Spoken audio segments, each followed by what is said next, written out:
Biografía de Galileo Galilei, el mensajero de las estrellas que desafió al mundo. Nuestra historia comienza en Pisa, Italia, el 15 de febrero de 1564. Galileo Galilei nació en una familia con historia. Aunque no rica, su padre Vincenzo Galilei era músico y teórico musical, su madre Giulia Mannati eran de la baja nobleza mantenidos por el comercio. La educación temprana de Galileo incluyó tiempo con monjes en Vallombrosa, donde consideró el sacerdocio. Esta inclinación religiosa es un telón de fondo para su trama posterior con la Iglesia. Siguiendo los deseos de su padre, se matriculó en medicina en la Universidad de Pisa en 1580 o 1581, pero su corazón no estaba en curar cuerpos.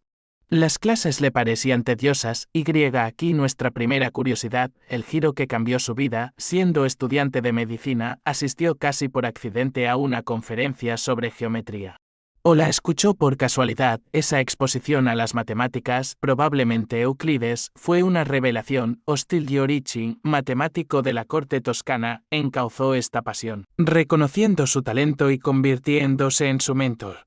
Ricci intercedió ante Vincenzo Galilei para convencerlo de que el camino de su hijo era la filosofía natural, no la medicina. El padre cedió, y Galileo, sin título de médico, abrazó su vocación. Este cambio fue fundamental. La historia de la lámpara oscilante en la Catedral de Pisa es probablemente una leyenda de su biógrafo Viviani, pero Galileo sí estudió el péndulo y su isocronismo. Su primer reconocimiento académico llegó con la bilanceta, una balanza hidrostática. Demostrando su habilidad para aplicar matemáticas a problemas físicos, tras dar clases particulares, obtuvo la cátedra de matemáticas en Pisa en 1589.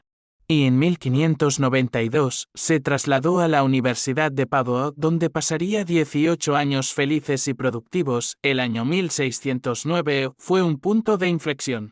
Oyó hablar de un invento holandés, un cristal de perspectiva o catalejo. Y aquí nuestra tercera curiosidad: Galileo no inventó el telescopio, honor de ópticos holandeses como Hans Lippershey, pero, porque su nombre está tan ligado a él, su genio residió en comprenderlo, mejorarlo y dirigirlo al cielo. Construyó sus propias versiones, aprendiendo a pulir lentes. Los primeros catalejos tenían 3 aumentos, Galileo logró hasta 30.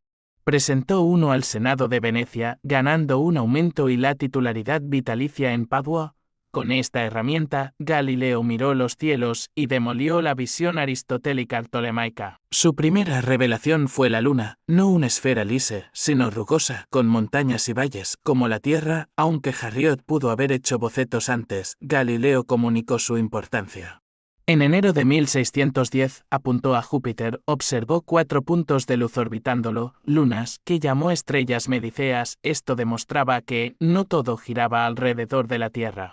La prueba más contundente contra el geocentrismo vino de Venus. El sistema tolemaico predecía solo fases crecientes, pero Galileo observó un ciclo completo de fases, incluyendo una llena, posible solo si Venus orbitaba el Sol.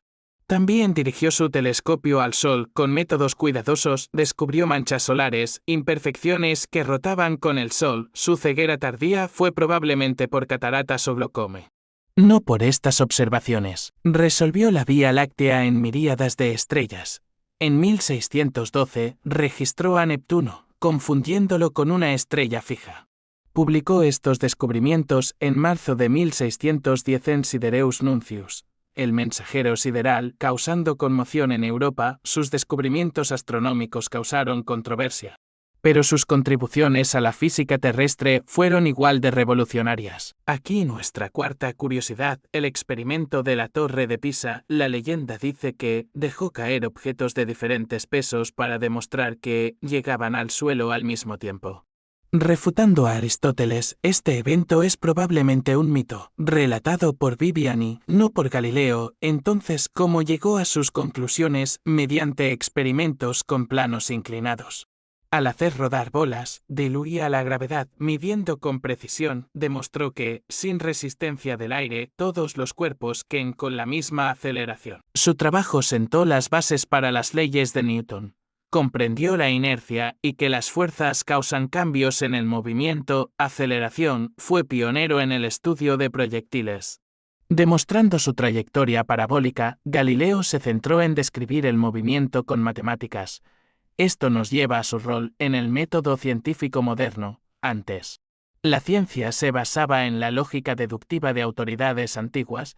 Galileo abogó por un enfoque empírico, formulando hipótesis, realizando experimentos controlados, observando y midiendo, repitiendo y analizando con matemáticas. Alrededor de 1606 construyó un termoscopio y mejoró con bases militares y geométricos. Los descubrimientos telescópicos de Galileo lo enfrentaron con la Iglesia Católica.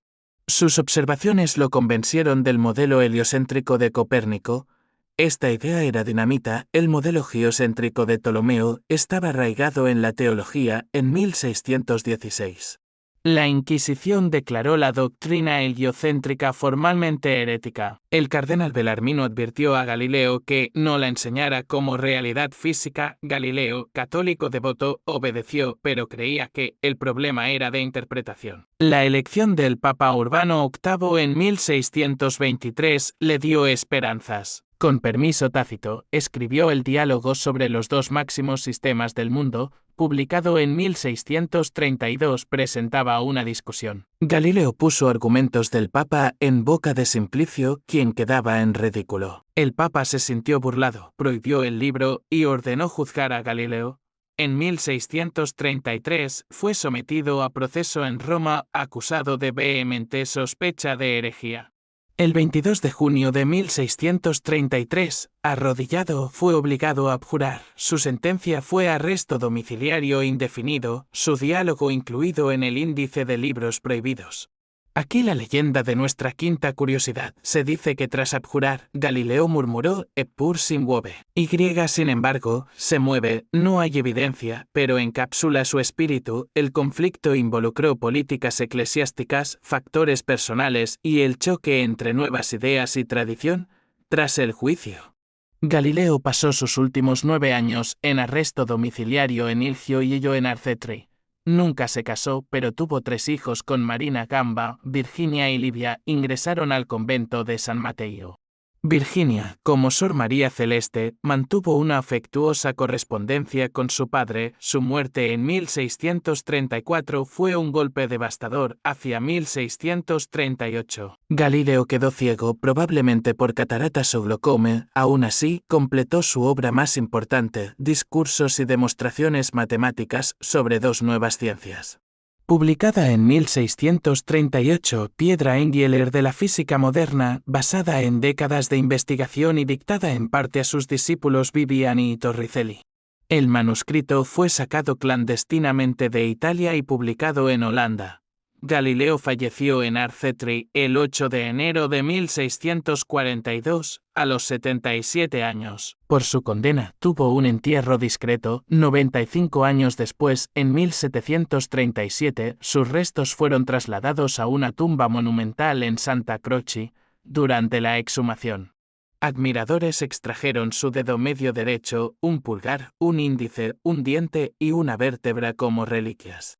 El dedo medio se exhibe en el Museo Galileo. En 1992 el Papa Juan Pablo II declaró que la Iglesia erró al condenar a Galileo. Su legado es inmenso, es el padre de la ciencia moderna. Transformó la ciencia con su insistencia en la observación, experimentación y análisis matemático. La vida de Galileo fue una odisea de descubrimiento y lucha. Personificó la búsqueda incesante del conocimiento, nos mostró una luna montañosa, lunas de Júpiter y un sol imperfecto, desentrañó los misterios del movimiento con experimentos meticulosos. Nos legó el método científico. Su enfrentamiento con la Iglesia es un símbolo de la tensión entre dogma y descubrimiento. Su reivindicación tardía recuerda que la evidencia prevalece. Galileo enseñó que el universo es un libro en lenguaje matemático. Su vida inspira a cuestionar, observar y buscar la verdad. La chispa que encendió sigue iluminando. Gracias por acompañarnos. Si te gustó, dale me gusta, suscríbete y comenta. Hasta la próxima.